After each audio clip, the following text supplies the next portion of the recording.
Mesdames et messieurs, bonjour. Bienvenue au journal hebdomadaire de l'Agence vietnamienne d'information. Voici les événements qui ont fait la une de l'actualité du 30 août au 5 septembre 2021. Le secrétaire général du Parti communiste du Vietnam, Nguyễn Phú Trọng, est allé le 2 septembre à la maison 67 dans la zone commémorative du président Ho Chi Minh au sein du palais présidentiel à Hanoï pour rendre hommage au grand leader de la nation vietnamienne. La maison 67, construite et inaugurée en 1967, est le lieu où le président Ho Chi Minh vécut ces derniers jours. De nombreuses réunions du bureau politique du parti y furent organisées pendant les bombardements américains au nord du Vietnam. La maison 67 conserve encore de nombreux souvenirs associés à la vie et à la carrière du président Ho Chi Minh. Le secrétaire général Nguyễn Phú Trọng a souligné que venir ici, c'était pour se souvenir et apprendre des enseignements de Klong Le Ho. Il a souhaité que tout le parti, tout le peuple, toute l'armée doivent toujours être reconnaissantes envers les héros nationaux, en particulier le président Ho Chi Minh, qui a été honoré par le monde comme le soldat communiste international exceptionnel et exemplaire.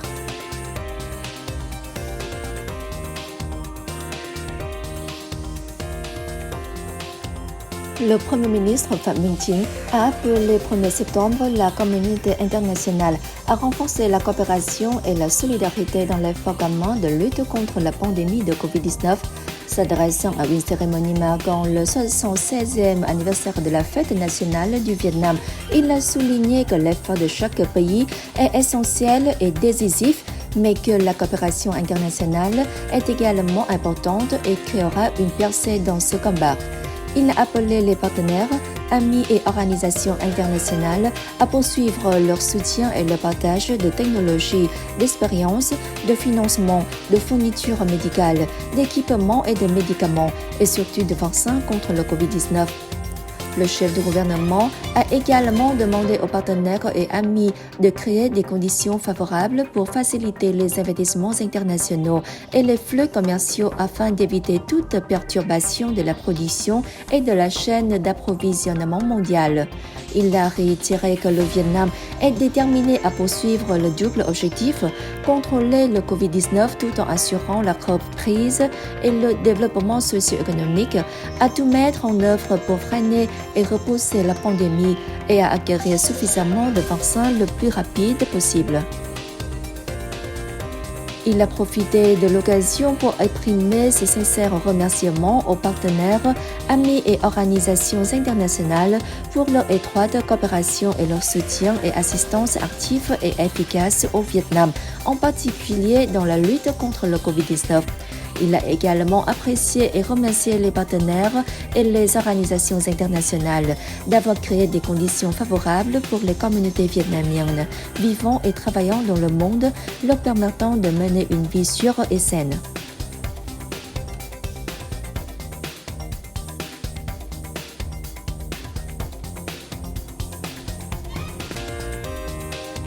Le président de l'Assemblée nationale, Vương Đình Huệ, s'est entretenu au téléphone le 30 août avec son homologue thaïlandais, Chua Lech Pak, sur les mesures destinées à continuer à promouvoir le partenariat stratégique renforcé entre les deux pays.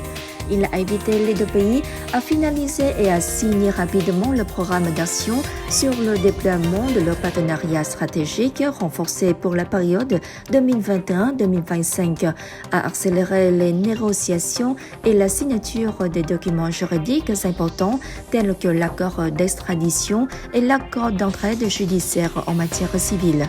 Vương Đình Huệ a proposé à la Thaïlande d'investir dans les domaines correspondant aux atouts de la Thaïlande et aux besoins du Vietnam, dont le tourisme, l'agriculture de haute technologie, les technologies de l'information et les énergies vertes. Le chef de l'organe législatif vietnamien a invité la Thaïlande à poursuivre sa collaboration avec le Vietnam au sein des forums multilatéraux et à promouvoir la position commune de l'ASEAN sur la question de la mer orientale pour maintenir la paix, la stabilité, la sûreté et la sécurité de la navigation maritime et aérienne dans cette zone maritime, conformément au droit international.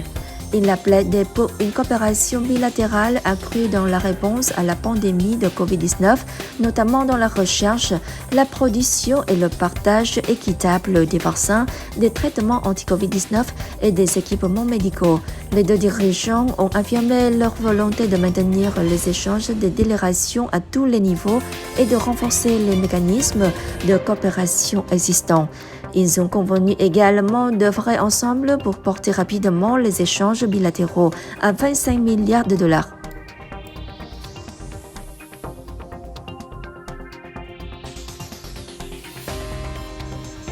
La délégation sportive vietnamienne a terminé sa participation aux Jeux paralympiques de Tokyo 2020 avec une médaille d'argent en haltérophilie.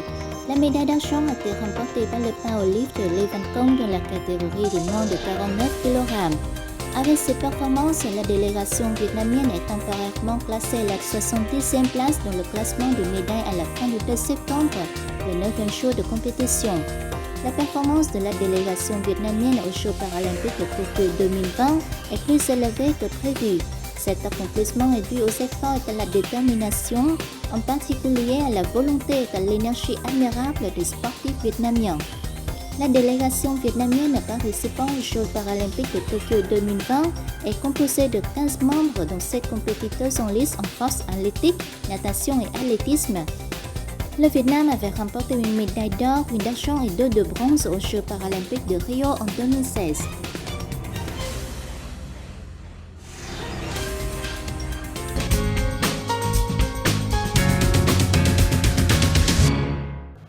Au cours des 8 premiers mois de 2021, les Vietnamiens ont investi quelques 575 millions de dollars à l'étranger, soit une hausse de 74% par rapport à la même période de 2020. Ce montant correspond aux fonds répartis dans 40 nouveaux projets d'investissement, totalisant plus de 150 millions de dollars, et des augmentations opérées dans 13 projets existants avec plus de 424 millions de dollars. Les investisseurs vietnamiens sont désormais présents dans 20 pays et territoires. Les États-Unis sont la destination de 52,7% des investissements vietnamiens à l'étranger, avec plus de 300 millions de dollars, suivis par le Cambodge, le Laos et le Canada. À la date du 20 août 2021, le Vietnam comptait 1428 projets d'investissement à l'étranger, cumulant 21,8 milliards de dollars, essentiellement dans les domaines de l'industrie minière, de l'agriculture, de la sylviculture et de l'aquaculture. Les pays ayant reçu le plus d'investissements vietnamiens étaient le Laos, le Cambodge et la Russie. Le chiffre d'affaires à l'exportation du Vietnam au cours des 8 premiers mois de 2021 a augmenté de 21,5% en glissement annuel pour atteindre 212,5 milliards de dollars, malgré une baisse de 5,4% en août, a rapporté le 29 août l'Office général des statistiques. Le secteur domestique a contribué à hauteur de 55,6 milliards de dollars, soit 26,2% du total et représentant une augmentation de 10,5% en glissement annuel. Le secteur à capitaux étrangers, y compris le pétrole brut, représentait 73,8% du total, soit 156,8 milliards de dollars en hausse de 25,5%. En même temps, 30 articles d'exportation ont enregistré un montant de plus d'1 milliard de dollars chacun, et ensemble, ils ont représenté 91,8% du total des exportations. Le groupe des produits de transformation industrielle a décroché la plus grande part des recettes totales d'exportation, avec près de 189,3 milliards de dollars. Parallèlement, les produits agricoles et sylvicoles ont rapporté 15,4 milliards de dollars et les produits aquatiques 5,58 milliards de dollars. Les États-Unis sont restés le plus grand marché d'exportation du Vietnam de janvier à août, important 62 milliards de dollars de produits vietnamiens. La Chine est arrivée en deuxième position avec 32,7 milliards de dollars. L'UE et l'Asie ont suivi avec 26 milliards de dollars et 18,4 milliards de dollars. Pendant ce temps, les importations sont estimées à 216 milliards de dollars, soit une hausse de 33,8% par rapport au mois précédent. Ainsi, la balance commerciale a été excédentaire de 3,71 milliards de dollars. La Chine restait le plus grand fournisseur de produits pour le Vietnam. Elle est suivie par la République de Corée, l'ASEAN, le Japon, l'Union européenne et les États-Unis.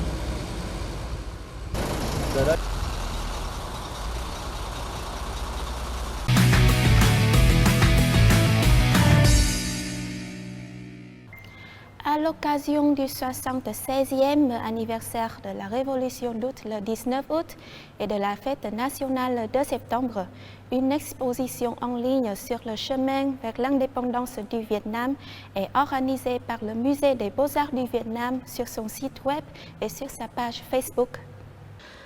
L'exposition présente au public 18 peintures à l'huile, peinture sur lac, peinture sur soie, peinture à la gouache, sculpture sur bois de 15 auteurs et groupes d'auteurs. Ces œuvres, qui font partie de la collection du Musée des Beaux-Arts du Vietnam, retracent brièvement le chemin menant à la Révolution d'août 1945, donnant naissance à la République démocratique du Vietnam. À travers des œuvres d'art, l'exposition confirme les grandes réalisations de la Révolution d'août et les mérites du président Ho Chi Minh, mettant l'accent sur des leçons significatives dans le processus de rénovation et d'intégration internationale en vue d'un Vietnam puissant et prospère. L'administration nationale du tourisme du Vietnam a préparé un système de certification de vaccination contre le COVID-19 selon les normes européennes au service de la gestion des arrivées internationales. Récemment, le bureau politique et le gouvernement ont testé l'utilisation de passeports vaccinaux pour les visiteurs internationaux dans un certain nombre de centres touristiques capables de contrôler l'épidémie comme Phu Quoc à Kiên Giang. Dans le but d'assurer la sécurité, le système de certification de vaccination anti-COVID-19 est considéré comme l'outil le plus important. Mettant en œuvre la politique du parti et de l'État avec le soutien d'unités relevant des ministères de l'Information et de la Communication, de la Santé, l'administration nationale du tourisme du Vietnam a construit un système de certification de vaccination sur le site web travelpass.tourism.vn afin d'être prêt à accueillir les visiteurs internationaux lors de la réouverture du tourisme international.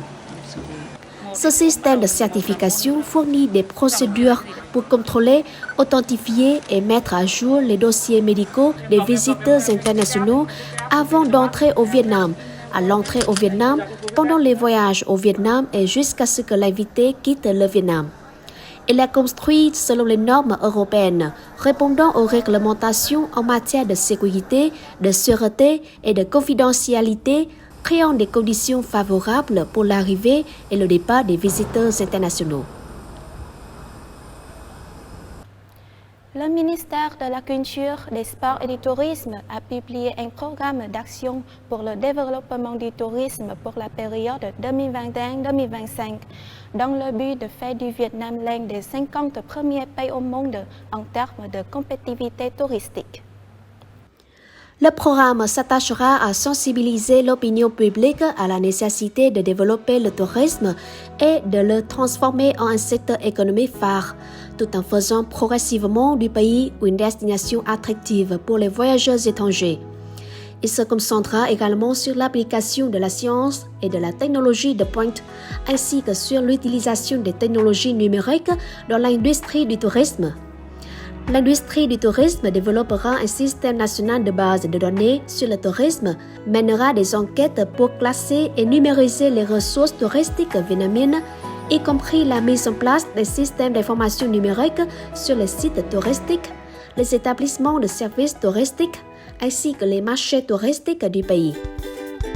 Les propositions mettent également l'accent sur la nécessité de développer et de mettre en œuvre des projets de développement du tourisme intelligent, d'appliquer la technologie moderne pour développer des logiciels intelligents et d'utiliser des services publics pour soutenir la gestion des activités touristiques afin de mieux servir les touristes.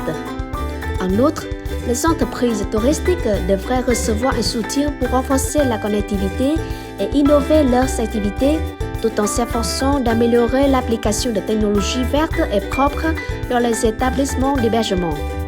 Le ministère a proposé que des politiques financières soient publiées rapidement pour soutenir les entreprises touristiques et que l'accent soit mis sur la fondation des ressources humaines pour amortir les impacts négatifs de la pandémie de COVID-19.